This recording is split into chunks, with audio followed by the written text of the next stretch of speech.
Recipe sugiyan. எங்க ஊர் சைடுல எல்லாம் இதை வந்து மோதகம்னு சொல்லுவாங்க. இது வந்து ரொம்பவே ப்ரோட்டீன் ரிச் ஸ்நாக்குங்க. இதுல நம்ம பச்சை பயிர் ஆட் பண்ணி பண்றதுனால ப்ரோட்டீன் கண்டென்ட் அதுல ரொம்ப நிறைய இருக்கு. அதோட இதுல கெமிக்கல்ஸ் எதுவும் ஆட் பண்ணாத வீட்லயே தயாரிச்ச மைதா யூஸ் பண்ணி தான் நம்ம பண்றோம். அதனால முழுக்க முழுக்க இந்த ஸ்நாக் ரொம்ப ஹெல்தி, ஈஸியாவும் பண்ணிடலாம். ஸோ எப்படி பண்றதுன்னு பார்க்கறதுக்கு முன்னாடி என்னோட சேனலை இன்னைக்கு எதுவும் சப்ஸ்கிரைப் பண்ணலன்னா மறக்காம சப்ஸ்கிரைப் பண்ணிக்கோங்க. கூடவே பக்கத்துல இருக்க பெல் ஐக்கனையும் கிளிக் பண்ணிக்கோங்க. அப்பதான் புது வீடியோஸ் எல்லாம் மிஸ் பண்ணாம பார்க்க முடியும். இப்போ சுகியன் பண்றதுக்கு தேவையான பொருட்களை எதுலான்னு பார்த்துடலாம். பச்சை பயிறு அரை கப் தண்ணியில நல்லா 3 to 4 hours ஊற வச்சுட்டு தண்ணியை ரிமூவ் பண்ணிட்டு எடுத்து வச்சிருப்பேன். பொடித்த வெல்லம் அரை கப், துருவின தேங்காய் 1/4 கப், மைதா மாவு 5 டேபிள் ஸ்பூன். நான் இன்னைக்கு ஹோம்மேட் மைதா யூஸ் பண்ணுறேன். ஏலக்காய் பொடி 1/4 டீஸ்பூன், உப்பு 1/4 டீஸ்பூன். இனி எப்படி பண்ணுறதுன்னு பார்க்கலாம். ஃபர்ஸ்ட் ஒரு குக்கரில் நம்ம பச்சை பயிரை வேக வச்சுக்கலாம். இப்போ குக்கரில் நம்ம நல்லா ஊற வச்சு தண்ணி வடிகட்டி எடுத்து வச்சுருப்பேன் சிறு பயிரை சேர்த்துடலாம். இப்போ அதுக்கு கூடவே அரை கப் தண்ணி சேர்த்துக்கிறேன். நான் வந்து அரை கப் பச்சை பயிரை ஊற வச்சிருந்தேன். இப்போ அதே அளவுக்கு, அதாவது அரை கப் வந்து தண்ணி சேர்த்துடுறேன். இப்போ இதுக்கு கூடவே கொஞ்சமாக உப்பு சேர்த்துடலாம். இப்போ இதை ஸ்டவ்வுக்கு மேலே வச்சிடலாம். இப்போ குக்கரை ஸ்டவ்வில் வச்சு மீடியம் ஃப்ளேமில் 2 விசிலுக்கு வேக வச்சுருங்க. அதிகமாக வேக வச்சோன்னா பச்சை பயிறு குழஞ்சு போயிடும். அதனால மீடியம் ஃப்ளேமில் வச்சு வேக வச்சுக்கோங்க. குக்கரில் 2 விசில் வரட்டும். அடுத்து நம்ம வெல்லத்தை கரைச்சிக்கலாம். அதுக்கு ஒரு பாத்திரத்தை ஹீட் பண்ணிக்கோங்க. அதுக்கு ஒரு பாத்திரத்தில் நம்ம வச்சுருந்த வெல்லத்தை ஆட் பண்ணிடலாம். வெல்லம் கரையிறதுக்காக அதில் ஒரு 1/4 கப் தண்ணி சேர்த்துருக்கேன். வெல்லம் கரையிறதுக்காக லேசாக மிக்ஸ் பண்ணி விட்டுக்கோங்க. இப்போ பார்த்தீங்கன்னா வெல்லம் நல்லா கரைஞ்சிருச்சு. ஸ்டவ் ஆஃப் பண்ணிடலாம். இப்போ இதை ஒரு பாத்திரத்தில் மெட்டல் ஸ்ட்ரெயினர் வச்சு வடிகட்டிடலாம். இந்த மாதிரி வடிகட்டி எடுத்து வச்சுக்கோங்க. இப்போ குக்கரில் ப்ரெஷர் ரிலீஸ் ஆயிடுச்சு. நம்மளோட பச்சை பயிர் பாருங்க நல்லா வெந்துருச்சு. நம்ம சேர்த்த தண்ணியும் வந்து கரெக்டாக இருக்கு பாருங்க. இந்த மாதிரி பருவத்தில் தான் நமக்கு வேணும். சேர்த்துருந்த தண்ணியும் எல்லாமே வத்திருச்சு. உங்களுக்கு பார்த்தாலே தெரியும் எக்ஸ்ட்ரா தண்ணி எதுவுமே இல்லை. ஸோ இந்த மாதிரி தான் பச்சை பயிரை நல்லா வேக வைக்கணும். ரொம்ப கழிஞ்சு போயிடக்கூடாது. வந்து 2 விசிலுக்கு தான் வேக வச்சோம் மீடியம் ஃப்ளேமில். அது வந்து கரெக்டாக வந்திருக்கு. உங்களுக்கு ஒருவேளை நீங்கள் வேக வச்சு எடுத்ததுக்கப்புறம் தண்ணி எக்ஸ்ட்ரா இருக்கிற மாதிரி இருந்துச்சுன்னா இந்த நேரம் ஸ்டவ்வில் வச்சு தண்ணி நல்லா வத்த வச்சு எடுத்துக்கோங்க. எனக்கு வந்து தண்ணி இல்லை, எல்லாமே கரெக்டாக இருக்குது. அதனால நான் வந்து ஸ்டவ்வில் வைக்க போகிறதில்ல. அடுத்து ஒரு பேனை ஹீட் பண்ணிக்கோங்க. பேன் நல்லா ஹீட் ஆனதும் அதில் நம்ம வச்சுருந்த துருவின தேங்காய் சேர்த்துடலாம். துருவின தேங்காய் சேர்த்துட்டு அதோட மாய்ஸ்சர் போகிற அளவுக்கு நல்லா வதக்கி விட்டுக்கோங்க. கலர் மாற வேண்டாம், ஜஸ்ட் அதோட மாய்ஸ்சர் போனால் போதும். இப்போ பார்த்தீங்கன்னா தேங்காயில் இருக்கிற மாய்ஸ்சர்லாம் போய் நல்லா ட்ரையாக வந்திருக்கு. இப்போ இதுக்கு கூட நம்ம வேக வச்சு வச்சுருந்த பச்சை பயிர் ஆட் பண்ணிடலாம். பச்சை பயிர் ஆட் பண்ணிட்டு நல்லா மிக்ஸ் பண்ணி விட்டுடலாம். ஸ்டவ்வும் வந்து லோ ஃப்ளேமில் இருக்கட்டும், இல்லைன்னா வந்து அடி பிடிக்க சான்ஸ் இருக்குது. இந்த மாதிரி லேசாக மசிச்சு விட்டுக்கோங்க. நமக்கு வந்து பயிர் வந்து சரியான கன்சிஸ்டன்சியில் வெந்து கிடச்சா மட்டும்தான் இப்படி இருக்கும். ரொம்ப வேக வச்சிட்டிங்கன்னா கழிஞ்சு போயிடும். அதனால கரெக்டாக வேக வச்சு எடுத்துக்கணும்.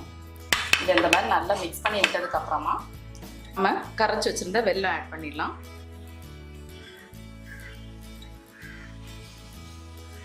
வெல்லம் ஆட் பண்ணிட்டு நல்லா மிக்ஸ் பண்ணி விட்டுக்கோங்க. நான் இன்னைக்கு வெல்லம் ஆட் பண்ணிடுறேன். வெல்லத்துக்கு பதிலாக சுகர் கூட ஆட் பண்ணிக்கலாம். சுகர் ஆட் பண்ணுறதா இருந்தால் ஒரு 4 டீஸ்பூன் அளவுக்கு ஆட் பண்ணிக்கோங்க. இதுக்கு கூடவே ஏலக்காய் பொடியும் ஆட் பண்ணிடலாம். நான் இன்னைக்கு அரை கப் வெல்லம் ஆட் பண்ணிக்கிறது கரெக்டாக இருக்குது. சுகர் சேர்க்குறதா இருந்தால் இந்த வெல்லம் சேர்த்தோம்ல அந்த டைமில் வெல்லத்துக்கு பதிலாக சுகர் ஆட் பண்ணிக்கலாம். ஆனால் வந்து சுகரை விட நமக்கு வெல்லம் தான் உடம்புக்கு நல்லது. அதனால கூடிய வர வெல்லத்தையே ஆட் பண்ணிக்க பாருங்க. உருட்டுற கன்சிஸ்டன்சி வர்ற வரைக்கும் நல்லா மிக்ஸ் பண்ணிக்கணும். தண்ணியாக இருந்துச்சுன்னா கையில் உருண்டை பிடிக்கிறதுக்கு வராது. அதனால கொஞ்சம் கெட்டி ஆகிறது வரைக்கும் நல்லா மிக்ஸ் பண்ணி விட்டுக்கோங்க. இது ரொம்ப ஹெல்த்தியான ஸ்நாக்கு. குழந்தைங்களுக்கும் உடம்புக்கு ரொம்ப நல்லது. நமக்கு வந்து உருண்டை பிடிக்கிற ஸ்டேஜ் வந்துருச்சு. உருட்டி பார்த்தோம்னா உருண்டையை கண்டிப்பாக பிடிக்க வரும். இந்த ஸ்டேஜில் நம்ம ஸ்டவ் ஆஃப் பண்ணிடலாம்.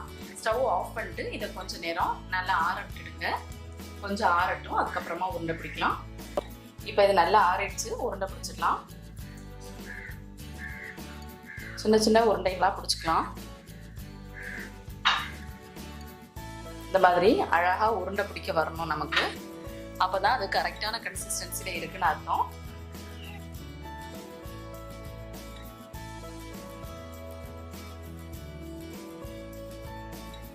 பாருங்க, இந்த மாதிரி உருண்டைகளா உருட்டி எடுத்துக்கோங்க.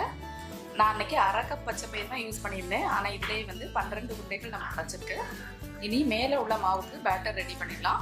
அதுக்கு ஒரு பவுலில் நம்ம வச்சுருந்த மைதா மாவு ஆட் பண்ணிக்கலாம். நான் அன்னைக்கு வீட்டிலையே அரைச்ச மைதா மாவு தான் யூஸ் பண்ணுறேன். கெமிக்கல் எதுவும் சேர்க்காத மைதா வந்து வீட்டில் எப்படி ரெடி பண்ணுறது அப்படின்னு நான் ஆல்ரெடி வீடியோ போட்டிருக்கேன். நீங்கள் வந்து இன்னும் அந்த வீடியோ பார்க்காம மிஸ் பண்ணியிருந்தீங்கன்னா நான் டிஸ்கிரிப்ஷனில் லிங்க் கொடுக்குறேன், நீங்கள் வந்து பார்த்துக்கோங்க. கொஞ்சமாக ஒரு பிஞ்ச் அளவு உப்பு சேர்த்துக்கிறேன். மைதா மாவுக்கு பதிலாக கோதுமை மாவும் யூஸ் பண்ணிக்கலாம். அதுவும் இதே மாதிரி டேஸ்ட்டாக தான் இருக்கும். இப்போ இதில் கொஞ்சம் கொஞ்சமாக தண்ணி ஆட் பண்ணி நம்ம மிக்ஸ் பண்ணிக்கலாம். ஒரேடியாக நிறைய தண்ணி சேர்த்துடாதீங்க. மாவு வந்து ரொம்ப கெட்டியாகவும் இருக்கக்கூடாது, ரொம்ப தண்ணியாகவும் இருக்கக்கூடாது. இதில் நீங்கள் மஞ்சள் பொடி ஆட் பண்ணுறதுனாலும் ஆட் பண்ணிக்கலாம். பாருங்கள், ரொம்ப கெட்டியும் இல்லாமல் ரொம்ப தண்ணியும் இல்லாமல் இந்த கன்சிஸ்டன்சியில் இருக்கிற மாதிரி மிக்ஸ் பண்ணி எடுத்துக்கோங்க. பொரிச்சு எடுக்கிறதுக்கு ஒரு பாத்திரத்தில் எண்ணெயை நல்லா சூடு பண்ணிக்கோங்க. எண்ணெய் நல்லா சூடாயிடுச்சு, நம்ம வந்து போட்டு பொரிச்சு எடுத்துடலாம்.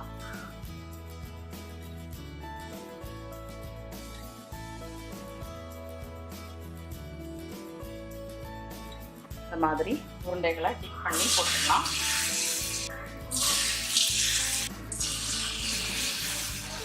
எண்ணெய் வந்து மிதமான சூட்டில் இருக்கட்டும்.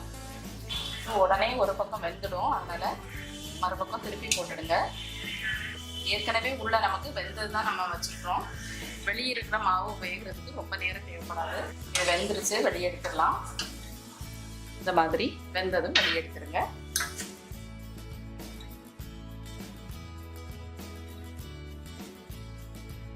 நம்ம அடுத்த பேட்ச் போடலாம். வெந்ததும் திருப்பி போட்டுக்கோங்க.